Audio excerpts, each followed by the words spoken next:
But first, I want to take us to something briefly which should perk up many people's Monday mornings, which, Dave, is the news that voters have decided there'll be a general election in May. Is that right? Is that what we can expect if voters decide that? That's where it's going to be? Well, if only it were that easy. It's so we've had a poll done which shows that overwhelmingly May is the most popular month for an election to be held. Traditionally, this is sort of May polls do tend to be the kind of most common month for it to happen. And this year, there's the added bonus that there's council elections as well happening. I thought you were talking about actual May polls for a moment, as opposed to a poll that happens in May. But yes, we all do like a bit of May poll. So yeah, the expectation is that there's there's certainly a possibility that the government may look at it and think, well, let's make these coincide with the council elections, kind of get this election out of the way. We know that he's got to call it at some point before January. So, like I said, we've done our own polling, and overwhelmingly 33% of people, when they were asked to identify which month they'd like to see it happen, have come up with May. And that includes, interestingly, 26% of Tory voters. It's not just Labour who are sort of spoiling for the election to happen as soon as possible. No. So a quarter of blue bloods, as it were, true blues, also want just a clean house, please, sooner rather than later. Don't drag it out anymore. It's actually getting quite painful, Rishi. Dave says, what is the deadline announcement for a May election? Thank you, Dave. I'm getting straight to that. What a great segue. So we've discussed this a few times before on the show. Various guests have had different responses to it, but this is how the timeline works, okay? So as Dave said, there's local elections on May the 2nd. Generals and locals are often held on the same day because it saves money for the taxpayer, and it also saves money for the parties because they only have to campaign once. And in order for a May the 2nd general election, Rishi has to call that on March the 26th, 15 days from now. And now, one thing that's important to bear in mind here is that the Rwanda bill, which he's staked his premiership on, gets royal assent and becomes law on March the 20th. That's just 6 days beforehand. So because there's not much money in the Tory kitty, they're not doing very well for donations.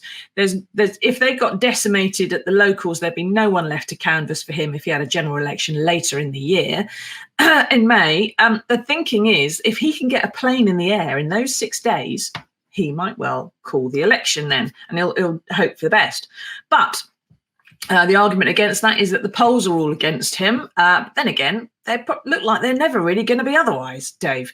How do you think that Rishi's thinking about this and looking at it? And what do you think, everybody out there as well? What do you think they're going to do? Are they going to call a May election or not? Let us know your thoughts. But Dave, what do you think Rishi is up to?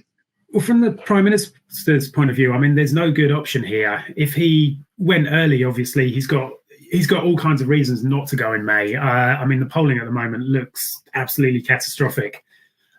We've had sort of the announcement of the UK going into recession last year.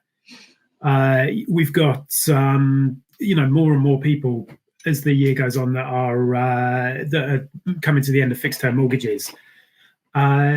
And he's going to be conscious as well. I mean, whatever happens, he's going to end up being one of the shortest-serving prime ministers in history, albeit sort of having outlived Liz Truss by quite some distance.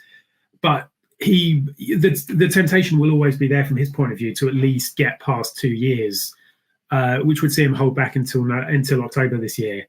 But then on the other hand, he knows that if the May elections, the council elections, go as badly as they're tipped to go, this is only going to set off a fresh wave of infighting within his own party. There'll be questions about his own leadership, whether he'll have the support of, from within his parliamentary group.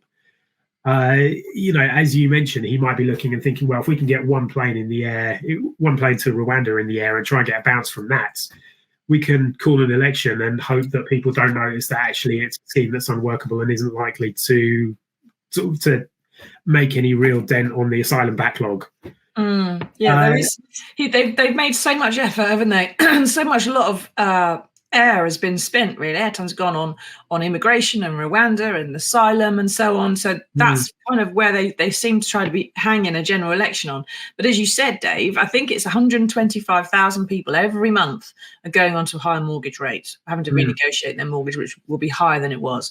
There's 25,000 or so older voters who die every month, and they are overwhelmingly Conservative voters as opposed to Labour.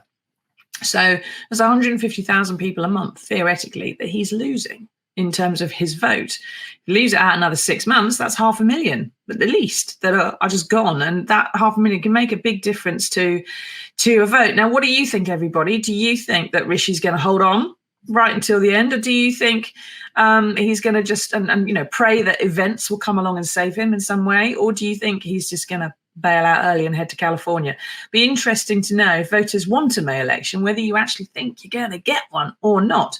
It does come down in the end, Dave, I suppose, to sort of choice, doesn't it? Because like you say, there is no good choice for Rishi here. They're all bad. But as Prime Minister, that's a normal day in the office, isn't it? You have to constantly choose between two bad options. It's often against you. You're choosing the least worst all the time. Here we've got the opposition and the country, it would appear. The Mirror's got a petition as well online calling for a general election. It's got 200,000 signatures on. His own party's losing MPs like a COVID sufferer shedding virus droplets with every sneeze. Is getting to the point perhaps where he has less and less choice than he might otherwise do, especially when we've had this £10 billion budget giveaway last week, which has not given them any sort of a bounce, has it? No, this is the problem. I mean, it's entirely within his gift to decide when to do it, but he's bound to hold it at some point before January. And yeah, he's kind of facing this pressure. I mean, does he gamble and hope that things get, that things get better? Perhaps there's a catastrophic error that Labour make over the summer, maybe, or sort of something changes that perhaps gets people to rally around the current government? Or does he, as things are projected, think that, with the prospect of more infighting after the local elections, with the, with more and more people getting angry about the fact they're paying more for their mortgages, is now the time to go and at least limit the losses that they make? Yeah. And there's certainly a line of thinking within the Tory fold that that's the better thing to do. And perhaps, sort of going now is better than waiting, sort of having another 6 months of chaos and losing more seats as a result, which is exactly. If you're going to lose a leg, do you want to go when you lose a leg or when you have to lose half the toes off the other leg as well? And which one's going to be worse? It's pretty difficult. Kim says it's got to be May. He'd be mad to wait till November. He'd have lost all his local councillors by then. Thank you, Kim. I think exactly the same as you. Mike says if he doesn't go for May and the locals go as badly as expected, would the parliamentary party panic and try for yet another leader? I don't think the parliamentary party's that dim, despite some of their members. Very quickly, Dave, do you think if he doesn't go for May, loses, would they try and impose another prime minister on us? To be honest with you, I mean, I think even some of the prime minister's biggest critics probably will recognise that the summer's not the time to do that. But there certainly will be those who go, who will be very vocal on that. So one way or the other, he'll know where the criticism is going to come in from. He'll know they'll look like a very divided party, and as we know, voters don't back divided parties. Well, exactly. If he doesn't go for May, there'll be talk about leadership, even if there isn't a leadership bid. And it just makes things just look so much more chaotic and worse than they do to start with.